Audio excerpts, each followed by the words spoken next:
Years ago, my younger brother drew a picture that none of us in the family could explain. At first, it seemed like nothing more than a typical child's drawing, the kind parents stick on refrigerators and forget about within a week. But after what happened that summer, none of us ever looked at that drawing the same way again. My brother was 6 years old at the time. I was 14. Our parents worked long hours, so a lot of the responsibility for watching him fell on me whenever they were out of the house. One afternoon I went into his room looking for him. He wasn't there, but I noticed a piece of paper on his desk. It was a crayon drawing. At first glance it looked ordinary. It showed our family sitting around the dinner table. My mom and dad were drawn with big smiling faces. I could recognize myself easily because of the long hair. My brother had drawn himself in a chair next to the dog and our cat sitting under the table.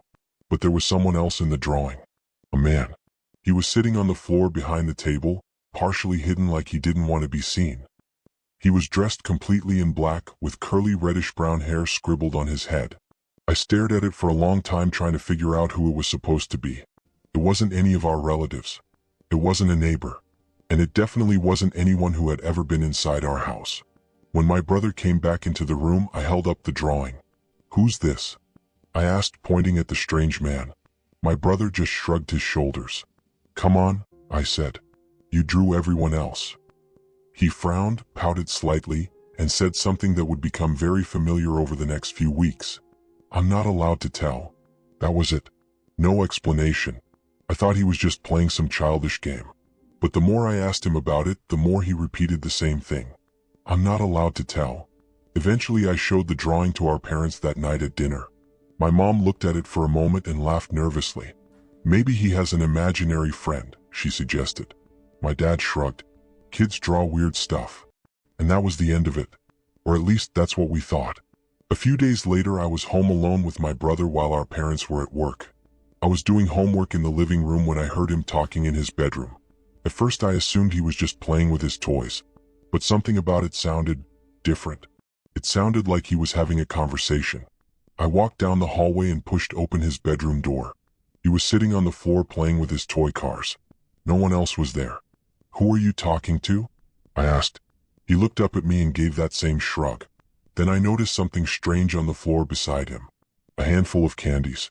Green apple-flavored hard candies. I had never seen them before in our house. "Where did you get those?" I asked. He ignored me and kept playing. I picked one up. The wrapper was unfamiliar. Definitely not something my mom would buy.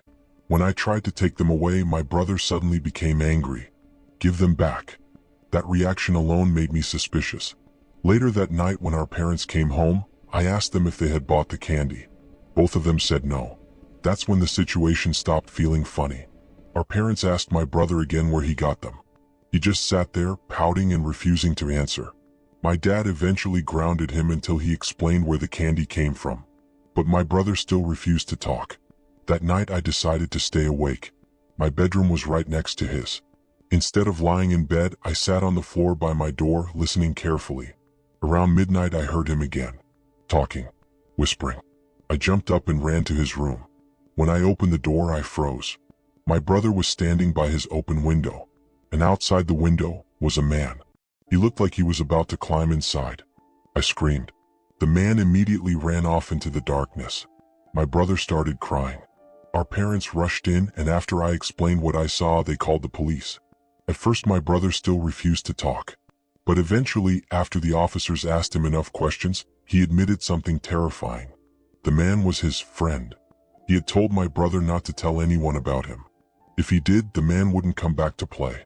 Apparently the man had first met him outside our house one afternoon while riding a bike. He had offered my brother candy. Then he asked which window belonged to him. And my brother showed him. That's when he started coming at night. Bringing snacks. Playing with toys. Talking through the window. The police searched the area for weeks but never found the man. But whenever I think back on it, there's one detail that still makes me uneasy. The man my brother described looked exactly like the one in the drawing.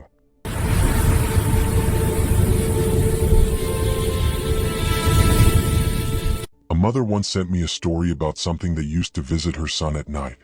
It started when the boy was 6 years old. Almost every night between midnight and 5 in the morning, he would run into his parents' bedroom crying. Something was in his room. At first his parents assumed it was just normal childhood nightmares. They would walk him back to his room, turn on the lights, check the closet, and reassure him that nothing was there. But the boy kept saying the same thing every time. "It comes out of the closet." According to him, something would slowly step out from the closet and walk to the foot of his bed. Then it would just stand there, not moving, watching him. Each time the parents checked the room, the closet door was open. The boy insisted he hadn't opened it. The parents assumed he was opening it himself while half asleep. But the fear in his voice sounded real. Eventually the parents let him sleep on the floor in their bedroom with a blanket. Still, the nightmares continued. One night they decided to ask him something unusual. "Can you draw what you see?" The boy grabbed crayons and paper. What he drew disturbed both of them. The figure in the drawing looked nothing like something a 6-year-old should imagine. It had long, messy hair hanging over its face. Its body was twisted and unnatural. Its arms hung down too far, and its eyes were just dark circles. But there was another detail in the drawing. Something at the window. When his parents asked about it, the boy said quietly, "Sometimes it's there too." That night they moved his bed to the spare bedroom across the hall. That room didn't have a closet. After that, the boy stopped waking up screaming. But his mother later admitted something strange. Every once in a while, when she passed the old bedroom late at night, the closet door would be open again.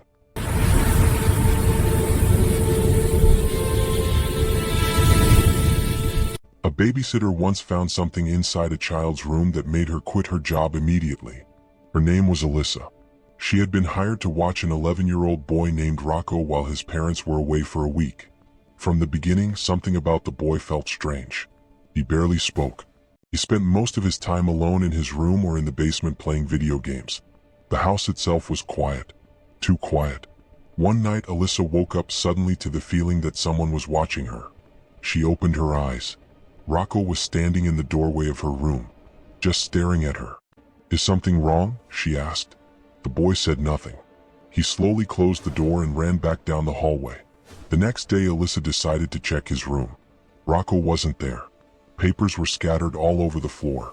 One drawing caught her attention. It was a detailed picture of a handgun. She continued looking through the papers. Then she found something much worse. Several pages stapled together. A small homemade storybook. The title on the front read, "The Babysitter." The first page described the day his parents hired her.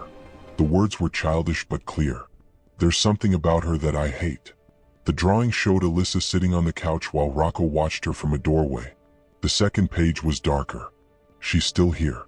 I think I'm going to have to kill her." The drawing showed him holding a kitchen knife while she stood by the refrigerator. The final page made Alyssa's stomach drop. "She caught me sneaking into her room. I have to be quieter next time." The drawing showed Rocco standing beside her bed while she slept, a knife hidden behind his back. Alyssa felt a cold wave of fear. She quietly went to his bedside table. Inside was a small kitchen knife. She immediately took photos of everything and sent them to his parents. Then she packed her things. The parents tried to convince her that their son was joking, but when they saw the knife in the drawings, they stopped arguing. That same day, Rocco's grandmother came to the house. Alyssa left and never went back. She later said she still wonders what would have happened if she hadn't found those drawings, because the boy had already started sneaking into her room at night, and the next time, he might not have just been watching.